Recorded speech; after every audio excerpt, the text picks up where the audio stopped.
So, welcome back, class. That sounds so funny, like I'm a teacher or something. Okay, so, so let's see. Kidney, Healing by Design series. We're on K. We're talking about kidney disease. So that would cover kidney disease, which is various diseases, but it also covers high blood pressure. We've done a separate class on high blood pressure. That's strongly linked to kidney issues. Kidney stones, of course, which is really common today. We'll cover kidney stones as well, but anything related to the kidneys. So as with all the classes, and it's been about a month, so I might just kind of re-give my normal introduction. But the heart behind why I do these classes is a number of different things.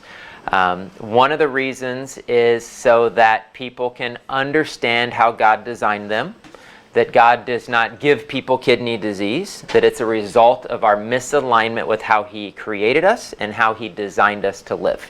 We are far removed from creation, farther removed than most people realize. And the more I get into it, research it, study it, talk to the Lord about it, I start to realize how far we are from how God would have intended us to live. You know, if you can picture us in the Garden of Eden, you can see we're pretty far removed from that. So that is one main reason, is that we know that, we can heal ourselves based on how God brilliantly designed us by just changing some things in our lifestyle that more align with how God would have intended us to live. And in this specific case, it'd be how He designed our kidneys to work. It's okay. See, because you thought about it. All right, so the second reason is I really desire that people do not need our orthodox medical system. Not saying we don't need it for emergencies and various reasons, but we don't need it because we have kidney disease. We don't need to be on dialysis. We don't need to be taking diuretics the rest of our life because we have kidney problems or high blood pressure. These things are completely unnecessary, and that is one of the few solutions that our medical industry has. And I try to show people that through choosing God and His methods of creation, that we don't need that system. Again, we need that system for certain things, but not for most what we call diseases. And we definitely don't need lifelong medications. And again, like I said, we don't need to be hooked up to dialysis machines to live and to survive. It's great that we have those things for people that need them, but nobody is told that we can live with, there's things that we can do that we would not need to live on those. So I believe that there's cause and effect to God's creation and design. I jump off a cliff, I get severely hurt, or I die. That's cause and effect based off of God's creation and design. I touch a hot stove, I get burned. I drink gasoline, I poison myself. I believe there's cause and effect to our world. So we put things in our body that are not intended by God to go in our body, not of God's creation and design. There will be consequences to that. And people are starting to realize the consequences of drinking soda pop and eating processed foods and drinking too much alcohol and these things. So we know there's consequences to our actions. So I say that because a lot of times as Christians, we tend to quote-unquote spiritualize everything and think everything is a demon, or everything is an attack, or everything is this and everything is that. And sometimes it's not. Sometimes it's that we are just not living the way God intended us to live based on the laws of creation and design. I think sometimes we're scared of that word law. But, there's a law of thermodynamics. There's a law related to gravity and physics and how things in the world works, because it's God's creation and design. And we can't supersede that. So I think that's it for my introduction. Let's get into talking a little bit about the kidneys. I'm going to go right into Scripture, but I'm not going to dwell there. I'm not going to spend a lot of time in Scripture because there are some neat teachings out there. I'm going to refer you to one that if you want to go deeper spiritually in understanding the kidneys. But I really like to talk about the kidneys and everything related to sickness and disease, related to, of course, God's design. How he designed the body, how he designed the world, how he designed us to live. And it's interesting that kidneys is talked about a lot in the scriptures. Now we see it in the Old Testament as far as this, as part of the sacrifices in the Old Testament. But we see Jeremiah talk about it. And Jeremiah says, I, the Lord, search the heart, I test the mind. And the literal word for that is actually kidneys. So why does God test our kidneys? That's a fascinating area to research and dig into. We know the kidneys is an area of decision making. We know that there's stress, anxiety, fear, worry, a lot of emotions are tied to kidney function. In traditional Chinese medicine, they've been talking about the importance of the kidneys for 5,000 years and how it ties to different emotions in the body. I've seen people do kidney cleanses and go through major emotional responses, things from their past, grieving, healings. I've seen people have to stop their kidney cleanse because it was too intense for them emotionally. It's part of the fluid systems of the body. So there's a real, like God, we're made in his image, right? And God is an image of emotion. And so the kidneys are really strongly tied to emotions related to the fluid systems. Think tears, think crying, think emotional healing and emotional releases. So I'm not going to get too much into the emotional and the spiritual, but I want to let you know that there's a lot there that you can dig into. David, the psalmist, says, examine me, O Lord, and try me. Test my kidneys and my heart. So David is asking the Lord to test his kidneys, to test his heart. Like what scripture reference is that? Psalm 26:2.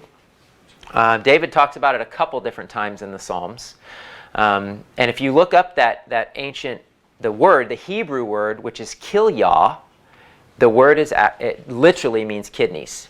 It's interchangeably used in the Bible to also mean mind. But so much, again, of our decision-making ability comes from our kidneys. Think about it like fight or flight. Think of the adrenal glands that controls the nervous system and adrenaline. These are attached to the kidneys. It's where we make decisions.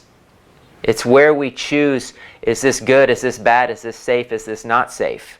And so, again, there's just a lot of strong connection related to the kidneys and these emotions. If you want to listen to a really, really neat teaching that blew my mind, and I should listen to it again because it's been a few years since I listened to it, but if you've ever heard of Arthur Burke, he has a ministry called Sapphire Leadership Group. And he has a teaching called the Fractal of Two. The Fractal of Two. The Fractal of Two. Okay. Kidneys and adrenals. That's what it's called. And it's interesting because he has a very good relationship with the Lord. He's an amazing man of revelation because of what the Lord has shown him. And he never thought he would do a teaching on the kidneys and adrenals. Like, he's not like the super health guru. But the teaching is fascinating. He ties it to covenant with the Lord. It's really phenomenal. But I got to get on to more of the physical stuff, but I encourage you to look at that deeper. The kidneys, based on God's design, are designed to do what? They're designed to cleanse. They're designed to remove waste from the human body. I try to think logically about God's design, even though it's very complicated. There are some things that are very simple and make a lot of sense. But the way God designed our bodies is to take in nutrients and remove waste. Take in nutrients and to remove waste. You see that process in nature, you see that in plants, you see that in animals, you see that in factories, you see that in a car engine. Okay, so that's all part of how God designed things to work. And so there's only two main ways. So this is hopefully a light bulb for some people. There's only two main ways the body can eliminate any toxins or any waste from the body. Poop and pee. I can say that freely because I have 2 young girls. So we say poo-poo and pee-pee a lot. That's okay. That's cool. So urine and solid waste, that's the majority of waste removed from the human body. Now we sweat. So, there's other ways that toxins are released, but 99% of our waste is removed through urine and feces. And the reason I have to stress that is because, how did God design us in his image. And you have to remember who God is. He's a God of perfect purity, holiness, righteousness, and he designed us to function in that same way. And that design was perfect with Adam and Eve, and then we know what happened. But I say that because God still desires health and holiness and purity inside of his vessels that he created and he designed.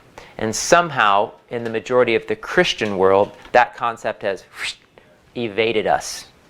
Yet it's crucially important. You will have a better relationship with your Creator if you have good health and if your system's cleaned out. I just say that. And a lot of people, I know there's Christians that probably don't like that I say that, but I know that it's true. So my point is that the kidneys is like one of the most important things we can ever talk about next to the colon, because it's how you get waste out of your body. And it's the accumulation of waste in the human body that creates sickness and disease. And so the fluid systems of the body that we're talking about, we think of, there's tons of scripture. We think about the rivers flowing out of the throne room in Revelation. I mean, Ezekiel talked about rivers in Ezekiel 37. I mean, you can go out of the Garden of Eden. There were 4 rivers flowing, right? And he named them. I mean, there's so many ties to scripture and ties to our natural world about rivers. And our body is made the same way. I mean, we're fashioned out of dust of the earth. We're a reflection of God's design of the earth.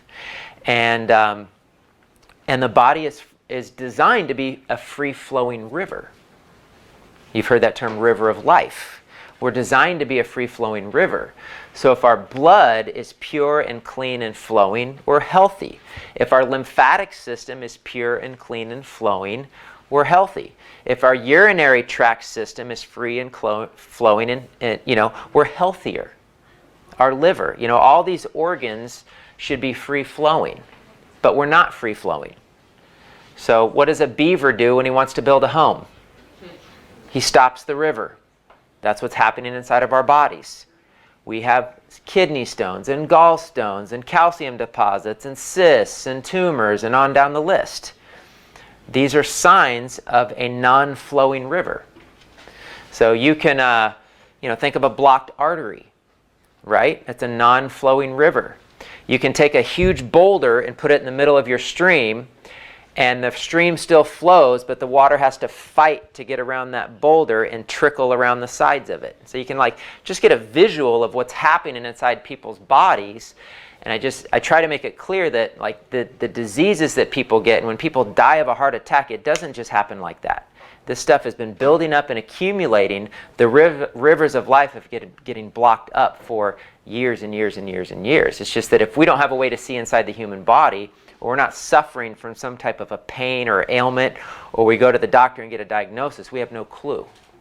So we really want to pay attention to what's happening in the body to understand the signs and the symptoms of us having different types of health issues.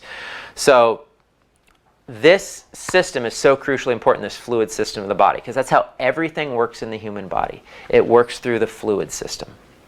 When you eat food, you only get microscopic elements that are supposed to pass through your intestinal tract to feed your brain or to feed your big toe or your heart or whatever it is, but it's feeding it through the blood system, just micronutrients. All the rest is just waste that you get rid of. And so the fluid systems, it's really important to understand them. I refer often to Leviticus 17:14. The life of all flesh is in the blood. The blood is its life. So for a plant, the blood is its life. It looks a little bit different than ours. In an animal, the blood is its life. In human beings, the blood is its life. And so healthy blood is key to human health.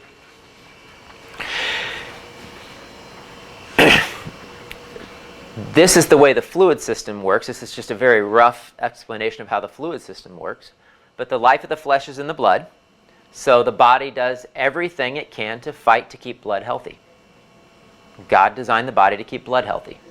The lymphatic system pulls waste through something called interstitial fluid, pulls waste out of the bloodstream into the lymphatic system, which is the toxic sewer waste disposal system of the human body. So think lumps, breast lumps, think breast cancer, think people getting swollen, lymph nodes and glands. This is the lymphatic system. It's designed to remove toxins and waste from the body, keep the blood clean. How does lymph waste leave the body? The kidneys. So ultimately, the important thing in health is to keep blood clean. The lymphatic system is the waste disposal system, and all that waste has to get out through the kidneys. People got high blood pressure. People have kidney stones. People have gravel and sludge and sediment and sandy deposits in their urinary tract and in their urinary system. So where's all that waste going? It's staying in the body. So that creates, what we call most disease is just the buildup of acidic waste in the human body. And so if that dam, that river, that stream gets blocked up, everything in your body gets backed up. And so we name diseases based off of symptoms, but it's really the same thing. It's really acidosis, it's really toxicity, it's really congestion, whatever you want to look at it, however you want to look at it. So what are some of the symptoms of kidneys specifically when you have kidney issues? Some of the obvious signs are like edema and swelling. So if you ever get swelling in your fingers, swelling in your feet, swelling in your ankles, people get their entire legs get swollen. If you get any kind of swelling, especially in your extremities, they call it edema, but it's a kidney problem. If you have a really bad, heavy, salty meal, and you go to a restaurant and then you swell up the next day, you have kidney problems. Some of the other obvious symptoms are bags under the eyes, so heavy bags under the eyes. I see this a lot in even kids now. They have a lot of kidney issues, and they have those dark circles and bags under the eyes. That's a sign of poor kidney function. Weight gain. A lot of people can't lose weight. They have a lot of fluid retention. So because of this congestion in their kidneys, they can't release fluids in the body, and fluids just accumulate in the body. And so that happens with damaged kidneys. High blood pressure. That's a big one. It still boggles my mind that the medical industry gives people medications for high blood pressure and oftentimes give them diuretics and ACE inhibitors and other type of pharmaceutical drugs that affect the kidneys and that are diuretics for the kidneys, yet they don't tell their patients that I'm giving you this drug that has an effect on your kidneys, which logic would tell you that there's a problem with your kidneys. But you go to the doctor and they just give you a drug and it works to lower your blood pressure. They don't even tell you why or what's going on or what part of the body it's affecting. And that's really sad. My mom was on 5 different high blood pressure medications. 5 high blood pressure medications. I mean, that tells me a lot right there about the medical industry. They're just putting one on top of another. Who knows about the interactions and the side effects? She didn't need any of them because when she started doing the right things, in 2 weeks she was off all of them. And so, it's just really sad, kind of what's going on in our medical community and not explaining to people, what part of the body is being affected by these different health issues. So high blood pressure is almost always kidney problems. Kidney stones would be obvious. Back pain. Now, I don't know an exact percentage, but I heard it said one time that over half of all people with back pain has nothing to do with their spine.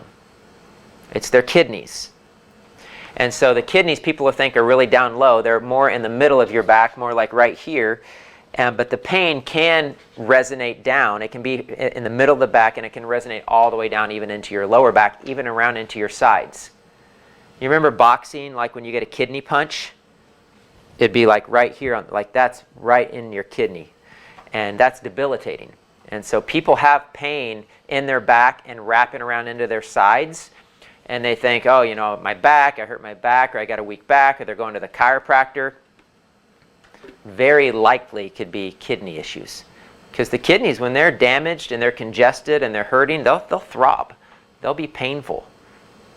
You know, we don't think of it a lot unless we have a kidney stone. And, you know, I don't know, women can tell me if this is really true, but they say that it's the only pain that's worse than childbirth. So I don't know if that's true or not.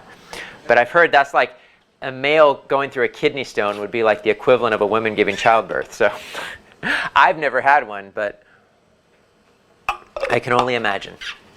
So let's see, what other symptoms? Frequent urination, burning urination, frequent urinary tract infections is a clear sign that there's some kind of blockage in there. There's some kind of a slow movement in there where waste is getting accumulated in the ureters between the kidney and the bladder, and it's a breeding ground for E. coli bacteria. That would never happen in a free-flowing river, in a free-flowing system. Arthritis is a big one. So gout is a type of arthritis. People have heard of gout in the big toe, and if it gets bad, it can spread up the feet. That's just an acidity condition where the uric acid is building up in the extremities of the body. Diabetes is another one. Almost everybody with diabetes has very, very poor kidney function. I've seen people have kidneys removed. They have tests to check kidney function. I've seen people with 20%, 30%, 50% kidney function. These kidneys are crucial. You know, you don't just go on dialysis and get better. Like, you have to heal your body. You have to get the kidneys healed, and you have to start getting these acid wastes out of the body, because that is going to be the key to you living a long, healthy life versus a miserable, suffering life, which so many people are living today. Have you seen people that were on dialysis with diabetes that were able to turn it around? Personally, I have not. I've read a lot of stories, a lot of books. I don't think I've had anyone come to me because they were on dialysis. Most people on dialysis are already into the medical route, and they're told that there's nothing else they can do. You know, so I haven't seen that. But diabetes, absolutely. Yeah, I mean, that can be reversed very quickly. So those are some of the symptoms and some of the related disease conditions, so that you can know something's off with your kidneys. And you want to deal with it sooner than later. You know, you got bags under the eyes and you got some soreness here and some frequent urination, like, deal with it. Like, understand the kidneys, do a kidney cleanse, start to work on this part of the body, because you don't want to wait till it's quote unquote too late. I mean, not too late like that you die, but there's some serious debilitating issue.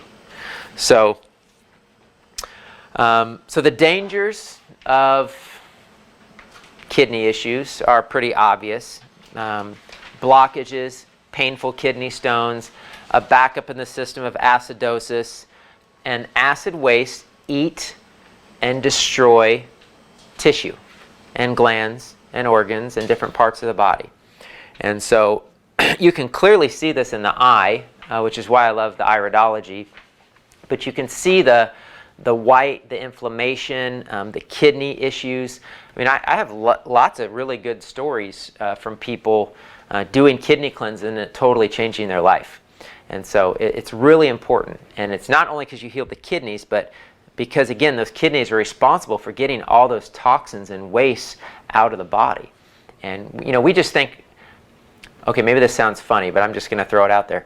I feel like a lot of times if we don't have knowledge of this, we feel like just the fact that we pee and we go poop, that our bodies are okay and they're cleansed out and everything's okay inside of here. And that couldn't be farther from the truth. The body is 100,000 plus miles of tubing, and those tubes are blocked up with waste and acids and garbage, and people have no idea. They have no idea, because we don't use any natural methods to see what's going on inside the human body. We use medical tests, we use blood work, we use sonograms and things that show big lumps of things, but we don't do anything that gives a picture of the state of human health of a human being today. The only thing I know of that does the best job of that is the iridology, because you can see everything in the human eye and what's going on in the body systems and the level of congestion and toxicity. I don't know of anything else that does that. There are plenty of tests that you can find out plenty of things, but to find out the overall level of what the person's dealing with inside of their glands and organs and body systems, there's nothing else I know of that's that good. All right, so kidney stones. There's calcium stones, there's oxalate stones, there's pyruvite, there's all different, like at least 4 different types of kidney stones. A lot of these stones accumulate because the body gets filled with infection, fungus and yeast organisms, and the body, as a level of protection, tries to cover up and it kills the fungus and the yeast and covers it with calcium, and we start to get this calcification, these calcium buildups. You see this, the worst case of this would be something like rheumatoid arthritis. If you've ever known anyone who has rheumatoid arthritis, that their fingers get crippled and they can't move, that's a buildup of fungus and yeast and calcium deposits because of acid waste that have deposited in the extremities of the body. So acid waste buildup, it starts to attract fungus and yeast. The body starts to deposit calcium in that area to protect the area, and it's just a degenerative condition. And it's sad because everything the body's doing, because God's a brilliant designer, is designed to help the body, designed to heal the body. We never look at sickness and disease as a good thing. But if we understand how God designed the body, we'd understand that it's a sign and a symptom and a signal, and actually the brilliance of God's design to keep us as healthy as long as possible in spite of what's going on inside of our bodies, if that makes sense. So what damages the kidneys? We can start with the obvious stuff, like I don't know if I could pick one thing that would be the worst thing, but if I had to pick one thing that was probably the worst thing you can put in the human body for your kidneys, I'd probably say soda. Soda and diet soda. For a lot of different reasons. Really, any drink outside of water and the water you get from fresh fruits and vegetables is not ideal for kidney function. So that would include soda, that would include energy drinks, that would include coffee if you overdo it. Not that a little bit of coffee isn't okay, but excessive amount of coffee and that amount of caffeine can develop kidney stones. Anybody who's had kidney stones and researched it knows that they probably had to stop coffee because that contributes to kidney stones. That sounded funny, coffee stones. It's a new term. So, because it's high in oxalates. And so if you've heard that term oxalates, there's certain things that are high in oxalates. I'm going to go through that list in a little bit. But so standard American diet, all the beverages outside of water are really contributing to poor kidney function, the buildup of kidney stones.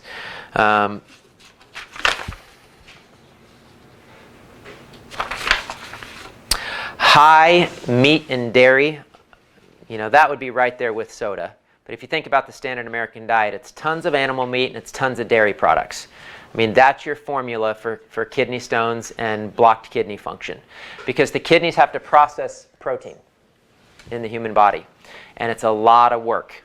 So I'm going to explain something that I think is important related to understand how the body processes things as it relates to kidney function. Because remember, the job of the kidneys is to get rid of fluid waste. All that waste coming out your colon is what you put in your mouth and the solid waste you don't need coming out through your colon. All the rest of your body has to heal and get cleansed through this lymph and this kidney thing. That's why I'm just stressing how important this issue is. And the medical system needs to get on board with how important the kidneys are to get people well. And so when you eat something complex, it has to break it down into something simple to be utilized. So for example, when you eat meat, animal meat, you have to break down that meat, which is high in protein, into usable amino acids.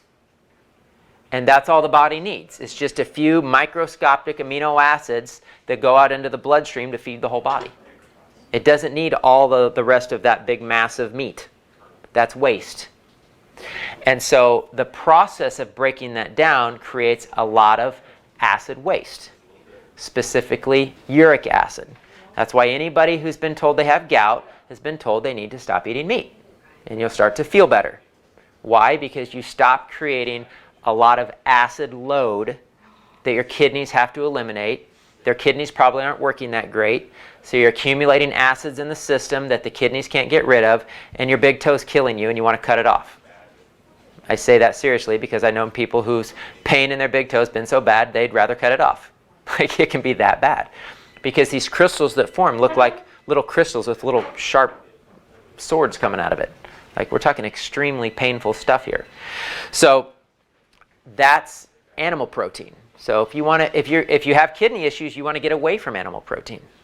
You want to eat very, very small portions of maybe, chicken, turkey, fish, like lean meat, or you just want to get away from it completely and go plant-based. And a lot of people are doing that, and that's fine. Whatever.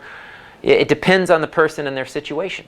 Now, this whole should we eat meat, should we not eat meat thing, it's really based on health and where your body's at and what you can handle. Because people have clearly been eating meat for thousands of years. So it's really up, it's a personal choice, of course. The Lord's okay either way, We get stressed about these things. There's plant proteins. There's the Vega plant protein. There's other pea-based proteins. There's brown rice proteins. Spirulina and chlorella have high amounts of protein. You can get protein from lots of different sources, plant-based sources. Complex sugars and starches. Okay, so when you eat grains, for example, when you eat bread and pasta and pizza and crackers, even potatoes, when you eat maple syrup and honey and agave and cane sugar, these are all complex starch molecules that the body can't use. It has to break them down into simple sugars to be utilized as fuel and energy for the cells. And the waste byproduct of that is acid waste. So another reason so many people are getting away from grains and processed sugars, of course, but even not overdoing quote-unquote healthy sugars like maple syrup and cane sugar and agave, because they're stressful on the body, stressful on the kidneys because of the acid waste that they release in trying to process them.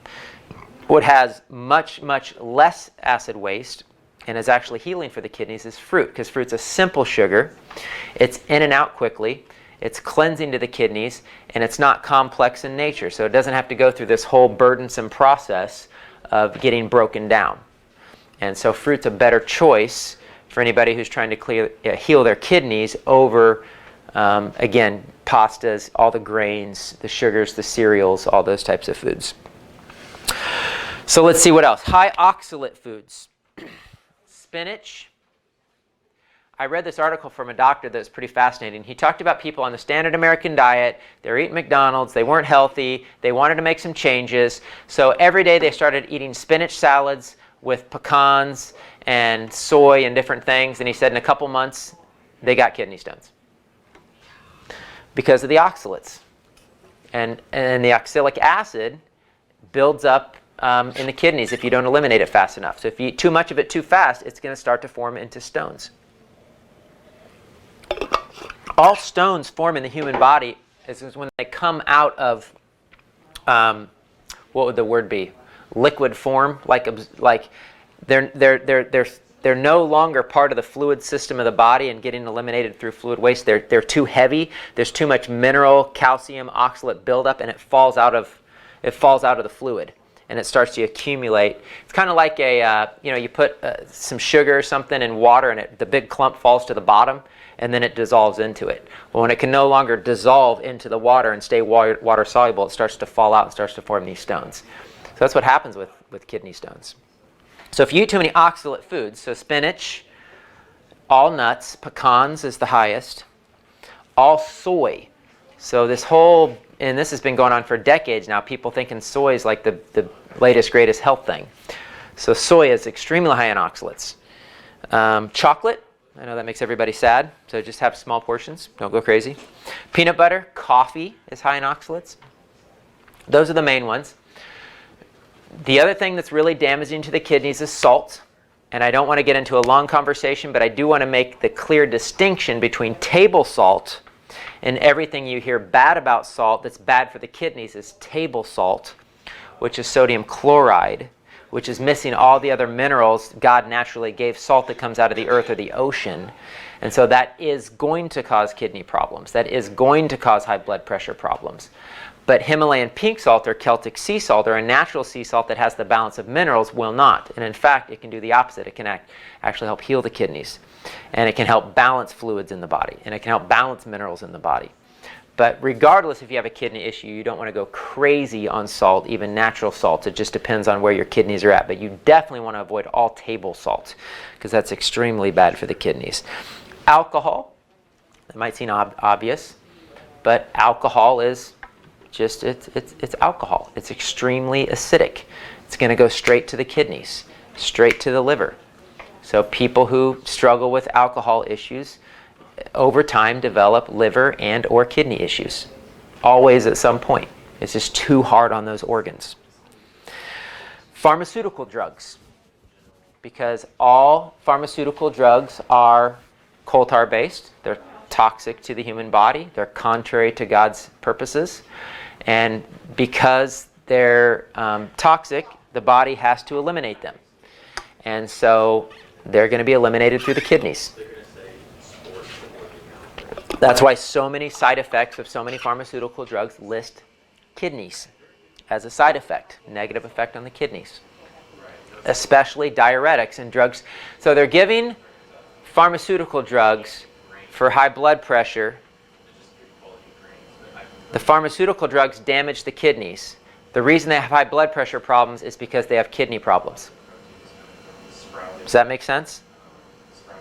Say, roll your eyes. Exactly. Like, why is our medical system so blind to these things? I mean, we know why, but we won't get into that. But you don't, when you have kidney issues and you have high blood pressure, you need to heal the kidneys through natural things, not take more pharmaceutical drugs that damage the kidneys. And you'll see that listed. You'll see that on especially the high blood pressure meds and the diuretics, the damage it does to the kidneys. All right. So let's get into how to heal the kidneys, because that's the important part. Number one, as with anything to heal, we have to take the stress off the kidneys. And that means starting to eliminate some of these things we talked about. Maybe, getting away from eating meat 3 meals a day. Getting away from drinking alcohol, even recreationally. Especially if you have any of the symptoms related to kidney issues. You really want to start to get serious about taking care of your kidneys. So you have to take stress and burden off the body for it to heal. That's why I'm such a big believer in juicing, such a big believer in fasting, such a big believer in cleansing, because that transforms people's lives when they get these toxic wastes and buildup out of the human body. The second thing is to cleanse and remove the stones and the waste and the acid buildup inside of the kidneys and the urinary tract. So there's kidney cleanses. There's all kinds of different things you can do. We have a cleanse on our website. If you go to programs and cleanses, there's a kidney cleanse there, and all the information's free. So you can download the cleanse. There's videos about it. I'm going to go through some of the keys to kidney cleansing, but I just want to let you know it's all available on our website for free, and you just want to download that information. Iridology is a great way to see what's going on in your eyes. I mean, I've had quite a few people who I've shown through the eye that they have kidney issues, and they've done a kidney cleanse, and it has literally changed them and transformed them and their health and what they're able to do on a daily basis and how they feel. And so it just sometimes helps to know by seeing. Like, seeing is believing. That's the old thing. But like, we're supposed to believe by faith and not by sight. So that's kind of confusing. But anyway, but it does help people to see what's going on inside of their body, to give them a realistic picture that they need to do some things to heal this part of the body, especially the kidneys. So cleansing, removing the stones, the waste, the sediment, these big stones blocking up your river of life that's flowing to try to remove these toxins and this waste from your body. So the ways you do this, I'm going to go through some of just the basic things that people can do to improve kidney function. Number one is juicing. ideally. Now you can water fast, you can dry fast. I'd love to do a whole class on fasting. I probably should because it's been a while since I've done it. But juice fasting is great for the kidneys because it cleans out the kidneys. The juices do. You can do just raw fruits and vegetables, or you can just do raw fruits by themselves, because fruit is the most cleansing to the kidneys. Also, helps to use distilled water when cleansing the kidneys. And the reason is because that water is empty. You don't want high mineral water when you're trying to clean out your kidneys that are filled with minerals, sediment, calcium deposits, stones, sand, and gravel. You want distilled water that's empty that will help move and dissolve those solid stones and mineral deposits and waste out of your kidneys. Hope that makes sense. So distilled water is best for kidney cleansing. So I'm going to show you a video. I'm going to see if Mike, do you have a minute? Okay, I'm going to have Mike just move the camera onto the TV screen so that YouTube can pick this up. Hope this all works. Haven't really used the video. Can you guys all see it? You guys having a hard time? Does that help a little bit? Cool. How to get kidney filtration. The following is some of the most important health information you will ever receive. The body has a sewer system to handle the waste from your trillions of cells. It's called your lymph system, and it carries cellular waste to the kidneys where it's filtered, then eliminated. If the kidneys get clogged, your sewer backs up. It's that simple. This is the cause of most so-called diseases, everything from acne to arthritis. Backed up lymph becomes acidic, causing pain and inflammation. Acids destroy joints, bones, skin, arteries, organs, etc. Toxic lymph is also a breeding ground for parasites, viruses, and fungus. This is why kidney filtration is so important. Here's a simple test to see if your kidneys are filtering. Don't consume any liquids 3 to 4 hours before bedtime. Urinate into a glass jar first thing in the morning. Don't worry about the color. If it's cloudy, your kidneys are filtering lymph. If it's clear, you've got some work to do. Here's how to get filtration. The first thing you've got to do is switch to a raw food diet of fruits and vegetables. Eat them or juice them fresh, it's up to you. Dairy, grains, meat, and cooked foods are inflammatory. Avoid them like the plague. Eat at least 80% raw fruit. Fruits get lymph moving and clean the kidneys. Acid fruits are the most cleansing. These include lemons, limes, oranges, grapefruit, pineapple, strawberries, tangerines, cranberries, and tomatoes. Subacid fruits are the next best. Apples, blackberries, blueberries, cantaloupe, cherries, grapes, mangoes, nectarines, peaches, pears, plums, raspberries, and watermelon. Have a salad of fresh raw veggies for dinner or just have some fruit. For extra power, try a 100% grape or watermelon diet for a few days or even longer. A lemon juice fast can really kickstart stubborn kidneys. Try beetroot juice for a few days, but it's very powerful, so I'd mix it with other juices. If you experience kidney pain, stop immediately. Here's a little trick that works for some. Drink a cup of Jivana detox tea or Dr. Morse's Heal All tea before your last meal. Then eat a half a cup of raisins in the evening without consuming any other liquids. Check your urine in the morning for filtration. You just might see some. Herbs can also help you get filtration. Parsley, ginseng, dandelion, corn silk, saw palmetto berries, and juniper berries are great for cleaning the kidneys. Nettle leaf tea makes a great daily tonic. Dr. Morris has some good formulas you should use if you're still not getting results. I like to start with a combination of kidney and bladder. So that just goes into some different products that they have, but so that's a pretty cool little video, huh?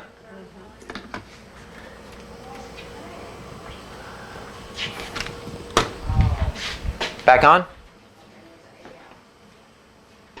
Thank you. Cool. So yeah, that was pretty clear, kind of what we talked about, but it kind of gives you an idea of, again, I think sometimes it helps to visualize it and actually see it to make it more real. So I gave you guys a handout, and I want to talk a little bit about this article called Watch Your Urine. I want to touch on a couple points here that are surprising to some people. It's surprising to me when I learned it. It's surprising to everybody I share it with. Maybe I've talked about it in a class already. I don't know. But in the Watch Your Urine handout, it talks about how your urine should be dark, cloudy, and smelly. We have all been told that our urine should be clear, and if it's not clear, we're dehydrated. That's not true. So think of it logically. God designed the kidneys to remove waste. Trust me, you all have waste in your body that needs to be removed. I don't have to do a test on you to tell you that you have waste in your body that needs to be removed. Because we've all accumulated waste over our years that has not been able to get out. So your urine should be dark, cloudy, and stinky. A lot of people drink tons of water. They've been told to drink a gallon of water a day or half their weight in ounces, and they're just drinking water all day, and they're peeing every 2 hours, but oh, well, it's good for me. I'm going to suffer through it. That's a mistake. If you're drinking water all day and you're peeing all the time, you're overhydrated, and or your kidneys aren't working, and you're never, ever, ever going to get toxins or waste out of your body. And it will continue to accumulate until it destroys your body internally. So it's one of the biggest fallacies in the medical system. I mean, they're like trying to talk about health, and they're even like talking about the wrong things. But even in the nutrition field, like I always told people, drink a gallon of water, drink tons of water, you should be peeing all the time.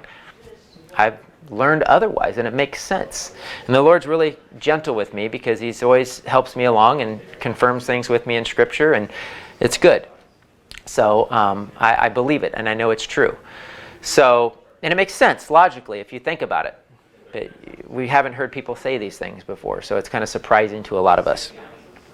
Also, pH strips, another confusing topic. People check their pH all the time, and they go, oh, well, my pH is alkaline, I'm good. The pH of your urine should always be acidic. Because what's the job of your kidneys? To remove acid waste. I mean, we've had people that we know have health issues. They get a pH strip, they check their urine, they go, oh, I'm alkaline. Wow, I'm healthy, I'm good. They think they don't have to do anything for their health. I mean, that's sad. But we don't understand that if our pH strip is alkaline, we're not getting toxins or waste out of our body.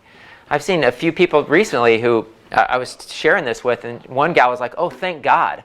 I checked my pH, and my urine's always acidic, like 6.0, and I thought something was wrong, and I'm trying to get it alkaline. I'm like, no, that's good. Like, you're removing toxins and waste and acids out of your body. That's a good thing. Now, is there a point where you could cleanse your body and your lymph and your kidneys to get to the point where your urine's alkaline and that's a good thing? Yes. I don't know if any of us are going to get there. I do believe it's possible. I believe with God all things are possible. But the majority of us have liters of toxic waste backed up into our fluid systems that the body's fighting to get rid of. And so I really wanted to make that clear distinction of what your urine should look like and what it means to clean your kidneys. And so just think to yourself, like if you have this frequent urination thing going on, this drinking a gallon of water thing and the clear urine all the time, you have work to do. You're not on the right track. So some of the key things that heal the kidneys. Oh, and so let me stress this other point related to this, because this is a big misunderstanding. I really enjoyed it when I heard it, and again, it made sense to me, is that, God is a living God, and He created a lot of raw fruits and vegetables for us to eat in the Garden of Eden. And yeah, we had water, and He gave us water to drink, but if we had lots of raw fruits and vegetables and we're drinking vegetable juices, do you think we need to drink a gallon of water a day? We're actually getting the most perfect water God created through a cucumber, because it's molecularly perfect in the cucumber that God designed. And we're drinking all this like tap water, filtered water, bottled water, and we think we're doing something good for our health. So the best water you can get now in our toxic world is just eating raw fruits and vegetables and juicing. So let's try to think logically. If I'm eating raw fruits and vegetables and I'm juicing, I'm going to be hydrated. I don't need to drink a gallon of water a day. In fact, I might not even be thirsty. And this is going to sound crazy and contrary to what anybody would tell you, but I'm sorry, I'm going to tell you anyway. You might not drink water anymore. Now, I went about a month in this last summer because we did all our cleanses and everything that we were doing, and I was going through all that. And I went probably about a month where I didn't drink water. And you know what? I totally forgot about it. I totally even forgot about drinking water. I was juicing, I was eating fruits and vegetables. I wasn't thirsty. I never even thought about it. I think I might have drank water one time when it was 105 and I was mowing the lawn. I was really thirsty. But think about it this way. What do we eat in America? Hamburgers, pizza, French fries, chips, cupcakes. You better be drinking a whole lot of water to dilute all that mess, because that's a mess going into your body. And your body doesn't need it. Remember, it just needs the microscopic nutrients that it pulls through your intestinal tract to get to the rest of your body. We don't need anywhere near the volume of food that we consume in our culture today.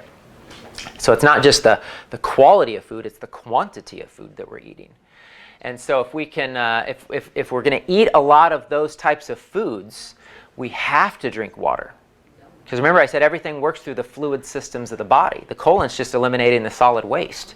So to get fluids moving through the body to break down all of that stuff from all those processed foods and heavy meat, heavy dairy, heavy grain, heavy sugar diet, that takes a lot of work and it takes a lot of water. So does that make sense? So if you can switch to a more nourishing, high water content diet, you're going to be better off. Now, you can do that through broths. You can do that through chicken broth. You can do that through other ways than just raw fruits and veggies. But the concept is the same. Does that make sense? All right, so a couple of key things. Baking soda. See, I got a white bag of powder. In a lot of places I could get in trouble for this. I went to on a plane flight, and they actually checked my bags because I had a white bag of powder. Imagine that. But baking soda. See, I didn't get any laughs from that. All right, so baking soda. Baking soda is sodium bicarbonate, and it is one of the most powerful healing tools you can possibly use for the kidneys. We have food-grade baking soda. I recommend that over the store-bought brands because they process that. This is out of the earth, unprocessed. It's considered food-grade.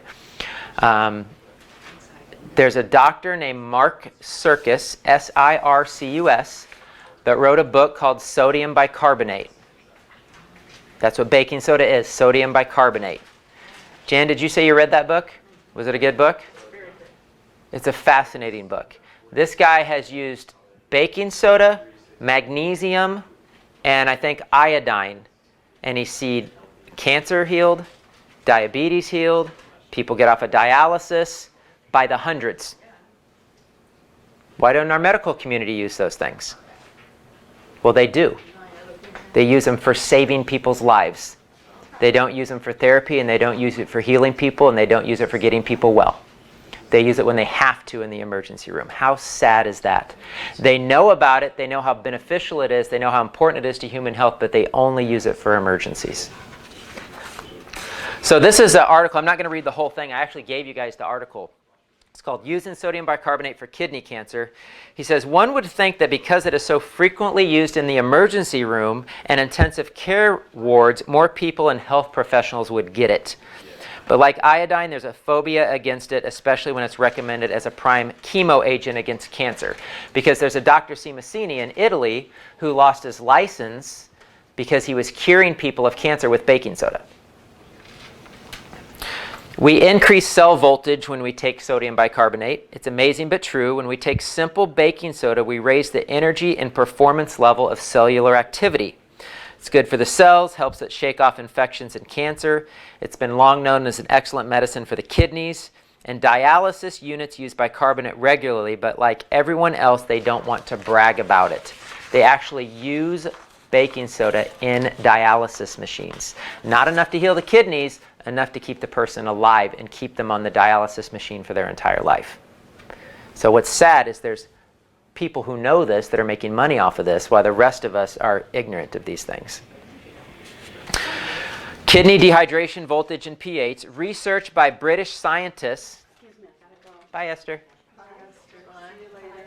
Research by British scientists at the Royal London Hospital has shown that sodium bicarbonate can dramatically slow the progression of kidney disease.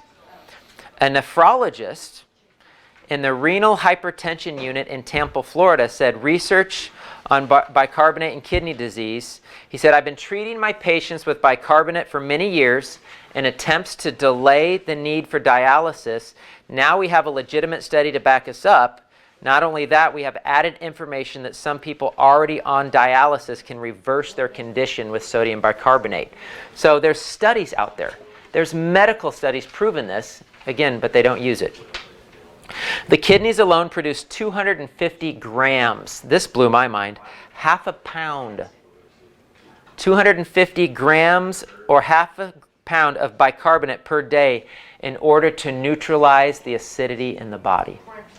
So all you're doing by taking baking soda is you're helping the body deal with this acid load that it's already trying to deal with, that it's completely overwhelmed by.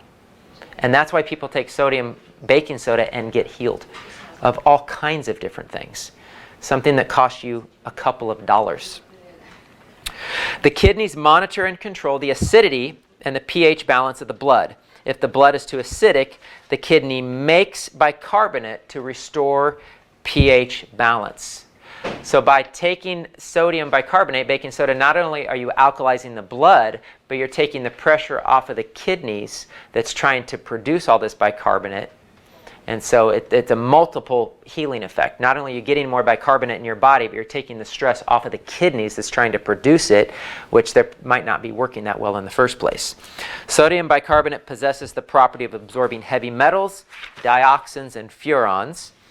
Talks about traditional Chinese medicine. For 5,000 years, kidney weakness has been the main focus of Chinese medicine. They call it Jing in Chinese medicine. That is what they call the energy, the life force, the vitality of the human being is in their Jing, which is in their kidney essence. And so this is like a powerful thing to the Chinese and has been studied through for thousands of years as a key to health. It says allopathic medicine is young and inexperienced in this regard. When it comes to kidney dysfunction, and I underline this sentence in mine, it says, orthodox medicine demonstrates a lack of sensitivity by paying attention to what is going on in the kidneys only when they begin to fail. So by paying attention to an organ only when it begins to fail, it's harder to get well. It's harder to restore health to the organ. It's easier for people to believe that they have to take a drug the rest of their life and believe those lies that the medical industry tells us, because they're told there's nothing they can do about it. I thought this was really cool, the analogies they use, because it's a lot of the same ones I use.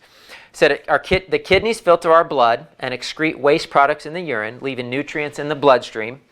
He says the kidneys control the creeks, the mountain streams, and the rivers of our body. They give us our ability to be like a young person, flexible and fluid in body, mind, and spirit. What are we looking for in Christ as believers? We're looking for wholeness and fullness in body, soul, and spirit. Read 1 Thessalonians 5:23. It makes it very, very clear in that scripture. And we have largely ignored the human body, even though it's the temple of the holy living God. We've ignored it. We do okay on working on emotions and deliverance ministries and different things related to emotional healing, and we focus everything on the spirit. Now, I'm not saying that's not wrong to focus on spiritual things, but if you do it at the expense of forgetting your soul and your body and your mind and emotions that needs to come in alignment with that perfect spirit, people are falling short of what God would have for us in this life, and they're dying prematurely. So that, I think I had one little, Oh, I did have a couple more things. Sorry, I got so excited about the creeks and stuff, I got off on a tangent. There are so many reasons why bicarbonate should be used to treat kidney cancer and kidney disease in general. Also useful to remember that magnesium is the mineral of rejuvenation, prevents calcification in the kidneys and other tissues that is characteristic of old age-related degeneration of the human body. So magnesium, number one thing I have sold since I got into health. Since God led me this way, the number one thing I've given to people, magnesium chloride oil. Soaking their feet in it at night before bed. Completely changes and transforms people's lives. So it's going to offset the calcium issue in the body. It's going to open up detoxification pathways. It relaxes the muscles and nerves to allow the body to heal properly. It vasodilates the arteries. We could talk for 2 hours just about the benefits of magnesium. But it is crucial to human health. We're chronically deficient in it. Epsom salts will not do it.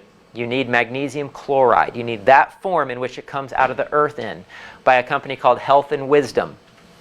And it's the number one most transformational thing I've given to people for their health in the physical. Sodium bicarbonate can prevent the formation of uric acid kidney stones and help dissolve existing uric acid stones. So baking soda can dissolve kidney stones.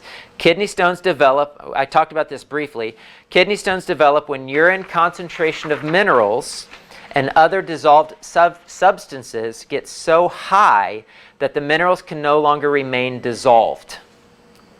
The minerals form insoluble crystals and precipitate or drop out of the urine exactly the same way too much sugar drops to the bottom of a glass of iced tea.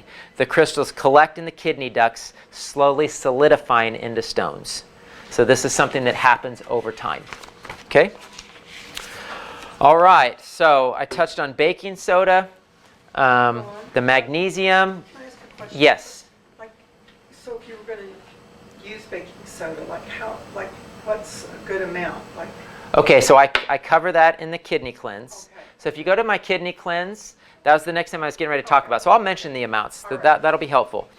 In the kidney cleanse, and so I'm not going into all the detail on all the herbs and the amounts and everything like that because it's all part of the kidney cleanse that's on our website. But baking soda, apple cider vinegar, and lemon juice are 3 amazing things for the kidneys that will break down and dissolve stones, that will remove acid waste from the body, and on and on and on down the list. And that's part of a drink I have people do. And the amounts vary, but in general I have people do a tablespoon of lemon juice, a tablespoon of apple cider vinegar, and start with like a 1/4 teaspoon to maybe 1/2 teaspoon of baking soda. But you can increase that. The max that I'm pretty sure I'm accurate on this. Dr. Mark Serkis talks about it in his book because he's the one that's used it therapeutically and seen hundreds of people heal. I think he said the max one should ever do is a teaspoon 3 times a day. I'm pretty sure he said that was the max. I'll usually have people do a 1/2 teaspoon up to a teaspoon morning and night. Empty stomach is really important with taking baking soda. Why? So it can get into your bloodstream and it can do everything it needs to do in your blood and in your kidneys. Not if you take it with food, it's going to offset your stomach acid and make it hard to digest your food. That's great if you're having heartburn, but that's not good for healing your blood and your kidneys and the stones and everything else. You want to do it on an empty stomach. Okay? So, baking soda, apple cider vinegar, lemon, magnesium.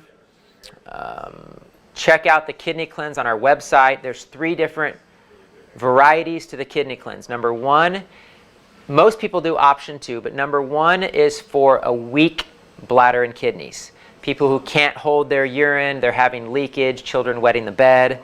There's things to strengthen the bladder in that cleanse. Option 2 is what most people do. Option 2 is the kidney stones, the blockages in the kidneys in the urinary tract, the high blood pressure, the bags under the eyes, the swelling, the edema, all the main symptoms related to blocked kidneys. Option 2 is designed to clear the waste out of the kidney tubes. We have a kidney tea that has herbs in it. All those herbs they kind of mentioned in the video, like dandelion and uva ursi, and all these things that that clear out blockages. I had a guy one time, I remember when I was at the other location, he had kidney stones. The doctor wanted to do some surgery or something. All I gave him was the kidney tea. He didn't even do a full kidney cleanse. I gave him the kidney tea. He came back in like a month. He's like, that stuff is amazing. It passed my kidney stones. He didn't have to do surgery. So, just the herbs can work. The third option of the kidney cleanse is for reoccurring infections. People are getting a lot of kidney infections, reoccurring urinary tract infections. So there's actually herbs in there that kill E. coli and other type of bacteria that are the common ones that accumulate in the urinary tract. If you have blocked, stubborn kidneys, I'm going to tell you 3 things you can do for blocked, stubborn kidneys. In other words, you feel like you're doing all the right things, you're juicing or you're doing fruits and vegetables, you're taking herbs, and you don't have dark, cloudy, stinky pee. Okay, because again, that's the goal. That's the goal with any kidney cleanse, is to get dark, cloudy, stinky urine. Boy, I have a fun job getting to talk about urine all day, isn't it? All right, so number 1 thing you can do is a glandular. A glandular is from an animal. And so if you take a glandular product, it's like jumpstart your own organ. So if people have thyroid issues, they take a thyroid glandular, it can jumpstart and help bring their thyroid back to life. Adrenals, it can help with the adrenals. They have glandulars for about anything these days. But you can take a kidney glandular and it'll give your kidneys a little bit of a oomph. And a lot of times that'll help start the filtration process. So we have one called Pure Kidney by Professional Formulas. And a lot of people do this stuff right away because they just want to get their kidneys going. Or you can wait. Second thing is castor oil packs. So I brought the Pure Kidney. This is Pure Kidney by Professional Formulas. Castor oil packs is castor oil and a wool or cotton flannel. And what you do is you soak the flannel with the castor oil. So you got a wet castor oil pack, basically. You put it on the middle of your back, right where your kidneys are. And, the first thing you do is you put cayenne pepper on there. Doesn't that sound like fun? Put cayenne pepper on your back? So you can put a little bit of cayenne pepper on your back, or we use this muscle and joint salve by Dottie. She's a friend of ours, Smoky Hills Farm. It's a muscle and joint salve. So great for sore muscles, sore joints, but it has turmeric and cayenne in it, but it's not quite as potent as straight cayenne. So we put this on the back. Now when you put something hot on your back, what does it do? Brings circulation, stimulation, bringing blood flow. Right? So if you want to help open up your kidneys and get into work, force blood flow to your kidneys. Another way to do that is to alternate hot and cold water. Try that in the shower sometime. Have hot water on your back and then switch it to cold for 15 seconds and then switch it back to hot. Yeah, it'll wake you up. Anybody ever done that? Just me? You've done that? Okay, you've done that? All right. Fibromyalgia. Ah, One of the yes. things that people talked about that was good for you. Great. Helped her with the fibromyalgia pain. That's awesome. So that hot-cold therapy, anything to stimulate the nervous system, stimulate blood flow, is going to help. So you put the muscle and joint salve on. Then you do your little castor oil pack. You put the castor oil on, put a plastic bag down so you don't get castor oil everywhere, and then you put a heating pad on top of it. So you got the heat from the herbs, you got the castor oil, which is a healing oil, and then you have the heat from the heating pad, bringing the blood flow to the kidneys. I've seen people with stubborn kidneys do that, and in a couple days, all kinds of wasty, weird junk starts coming out of their pee. Third thing, this is the most intense one. I'd love to talk longer about this, but I think this is probably something I'll probably talk a lot about next year, into the spring and summer, at least where I feel like the Lord's leading me in it. But it's fasting, and I'm talking about a specific type of fasting. So, God's design, pretty awesome, amazing designer. Designed to remove toxins and waste from the body. The less you put in the body, the faster it detoxes. So people who study fasting know this. Okay, so why are most people killing ourselves today? Because we eat the wrong foods and too much food that overburdens the design of God's creation. So we kill ourselves by overeating and eating the wrong foods. Because the key to longevity and the key to life is eating less food, because the less food you eat, the more your body repairs and heals and regenerates and has free-flowing rivers and has oxygen and has everything working that it needs to work properly. And so if you go to fruits and vegetables, you'll cleanse, you'll detox.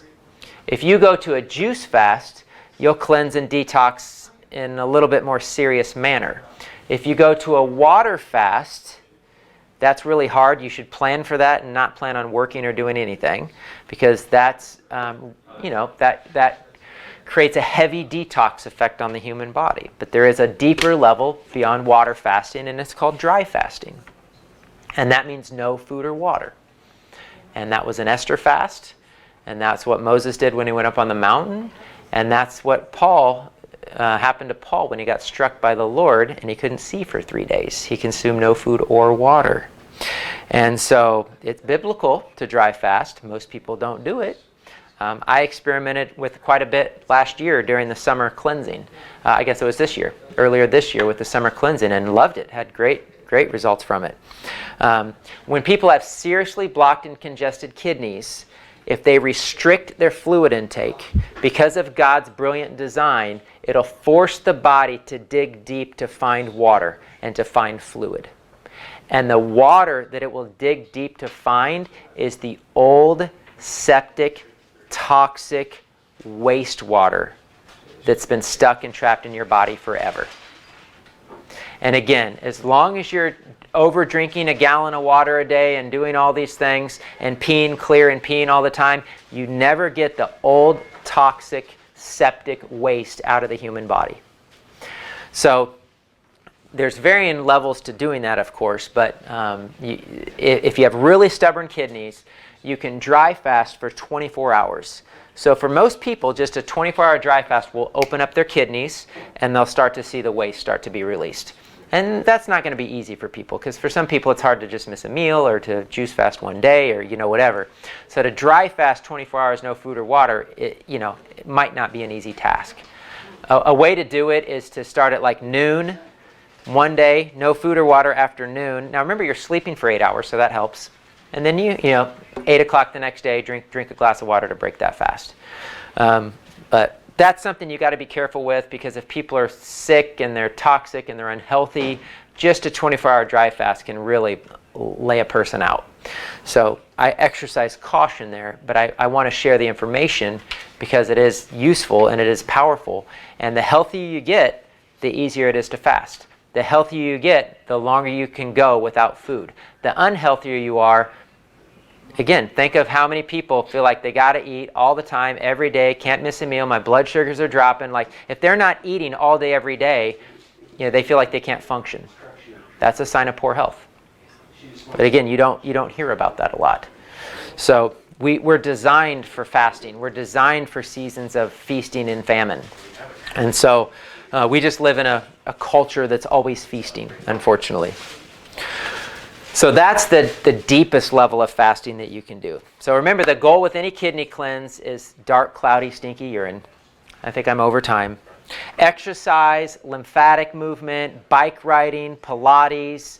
I'll never forget one time my wife teaches Pilates, and we don't spend enough time doing it, doing the Pilates, but I did a Pilates session with her for an hour, and during the hour, I kept being like, hey, sorry, I got to stop and run to the bathroom.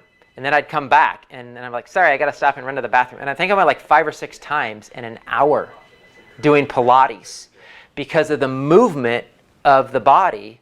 It moved lymph, and it accelerated the release of these toxins and waste, just like you get a massage. Who's got a massage and had to go pee afterwards, right? So these things can help stimulate the removal of these toxins and waste. If you can put some of these therapies together, exercise and massage and Pilates, biking, walking, just anything to move the body, to move the lymph, is going to accelerate healing. So I put hot and cold water therapy, massage, those are the other things that you can do. So that is it for the kidneys. I hope that makes sense. And again, I just have to stress that it's like one of the most important things for human health is understanding these kidneys. And if these kidneys weren't blocked up in people the way they are, my kidneys have congestion issues. You can see it in my eyes. It's one of the things I'm dealing with. And so many people were suffering with it now from birth because of the toxicity of our culture, all the wrong things we've done for all the generations. Our children are now struggling with these health issues. You see it in our children. You see the bags under their eyes, the food allergies and the food sensitivities, and even the diseases children are getting diagnosed with. It's really, really sad. It's the result of our choices not to take care of our bodies. So the encouraging thing is it's never too late. And, God designed the body as a self-healing organism. So people who choose to abstain from the heavy foods and the standard American diet, they get better. They juice, they cleanse, they go deep into fasting. There's deep spiritual benefits to that, way beyond the physical benefits. But the physical will drive people into doing these things. The pain, the suffering, the misery, the struggles, the lack of answers in the medical community. It'll drive people. Why does God allow it? It drives people into his heart. It really does. It drives people into God's heart to try to understand why their loved ones are perishing, to think about life themselves, to look for solutions outside of a man-made system. If we don't start looking up, we're not going to find solutions for anything related to mankind. We know that. So that's it for kidneys. Amen. Great. Questions? Yes. Do you have an opinion between juice extractor or Vitamix? Okay, good question. Great question to address, actually. So, and especially talking about the kidneys or healing in general, she asked difference between Vitamix and juicing. So the juicing, we actually separate the juice from the pulp. If you're talking cleansing, you're talking healing, you're talking fasting, you're talking the best benefit from the kidneys, juicing. So not the Vitamix. Not the Vitamix. And now that's great. Now if you're at a place where you haven't done a lot of fasting, just eating raw fruits and vegetables is a stretch, start there. Maybe you'll go to some Vitamix blended drinks and kind of, maybe you're progressing towards juice fasting. But anytime you add fiber or anytime you add effort by the digestive system, you slow down detox, you slow down healing. When you put water and juice into the body without anything to digest, it immediately goes into the blood, it immediately goes to the kidneys, it immediately goes to where it needs to go. I mean, I can give you testimonials all day long. I have a friend of mine who lives in Florida. He just texted me yesterday. I had him do a liver cleanse, and they're juicing. He goes, and he's a young guy, and he's pretty fit. I think he's in his 30s. And he goes, yeah, I'm on day 6 of this cleanse. And he goes, I have not felt this good in years. Well, he's already young, and he's in pretty good health. But just juicing and doing the liver cleanse, the different herbs and things on the liver cleanse, that was his statement. I haven't felt this good in years. And we hear that over and over and over and over again. People don't have to be sick. They don't have to live in pain. You don't have to have disease. But we have to understand that we have to choose like God and the things of God. So to answer your question, I am a fan of the Vitamix. We have a Vitamix. I can't live without my Vitamix. It broke one time, and we thought the world ended. So we went and got a new Vitamix at Costco, and in 2 days we were back in business and life was good again. So I love the Vitamix, and we make But I do know the difference because I've done both. Yeah, but if you're going to go into cleansing and fasting and specifically healing the kidneys, it's got to be juice. Okay. Yes. So the juicing, when you separate the pulp from the juice, is for very specific reasons. It isn't something that you're probably going to do all of the time. It would be kind of juicing, it or would be it's- ideal to do all of the time. Oh, it would? Yeah, I really encourage people make juicing a regular part of your life. Every morning, In just start every addition morning to- with the juice. In addition to Vitamix Right. kinds of drinks. Totally. Can you And we do that all the time. recommend a juicer then? Mine's broken. I'm not the best on recommending juicers. The two different ones are the masticating juicers versus the centrifugal. The centrifugal is a blade that spins and gets hot. Okay, those are not as good as the masticating juicers, which are gears that crush the fruits and vegetables. So now you're talking more expensive. You're talking like a Champion or an Omega. They're in the $300-400 range. We have an Angel juicer, which is $1,100. It comes out of Korea. When we start our juice bar, we'll probably have to get a Norwalk, and those things are like $2,500. Well, that's the only name I knew because it's in the Gerson therapy book. Yep. No, Yep. And Norwalk's great, but you're going to spend about $2,500 for it. There's some others, yeah. Yeah, Omega, Champion. There's other ones, but yeah, I am a fan of making juicing a regular part of your life. We're probably just now starting to get away from juicing going into the fall and winter. But March through October, we juice every week. Sometimes every day if we're doing a cleanse. Juice So, every week and put it in the refrigerator and just drink it daily or something? well, if you have a masticating juicer, it'll last up to 3 days. 3 days. Yep. If you have the centrifugal juicer, you got to drink it right away By the way. because there was heat involved. So we'll juice sometimes for 3 days. We'll juice enough for today, tomorrow, and the next day, so we don't have to juice every day because it's a lot of work. It is. That's the thing, that's what opposed me to that kind of juicer, because Right. of the intensive, I do a juice, I make a green smoothie every single day. Right. But the work involved is like minimal compared to the other one. Right, and that's fine. So make that your regular routine. I do. But say next spring or summer, I'm going to dedicate 10 days or 2 weeks, and I'm going to juice, and it's going to be work, but I'm going to get deep, and I'm going to cleanse, and I'm going to work on my kidneys or whatever. Right. Just have periods of time where you do that. Plan for it, Yes. So with the cleansing, like you have like a series of cleanses this last summer. Yep. Do you have to do them in order? It depends. So she asked, do you have to do the cleanses in orders? It depends on what's going on with your body. The most important things are the colon and the kidney. And that's why those are the first 2 cleanses. Because like I said, that's the only way your body gets waste out, colon and kidneys. So there's no point in cleansing your lymph and your liver and all these other things if you can't get the toxins out of those organs.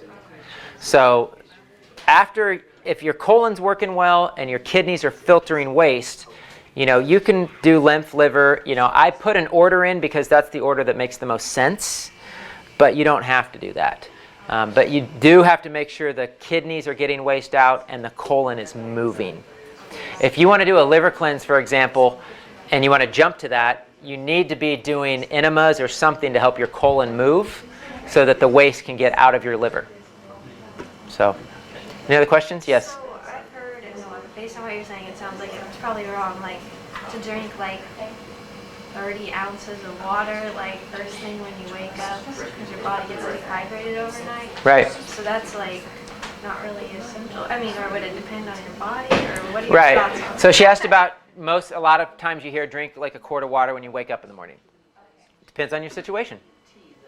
Most people are eating the standard American diet. They probably need the water. Most people are drinking coffee.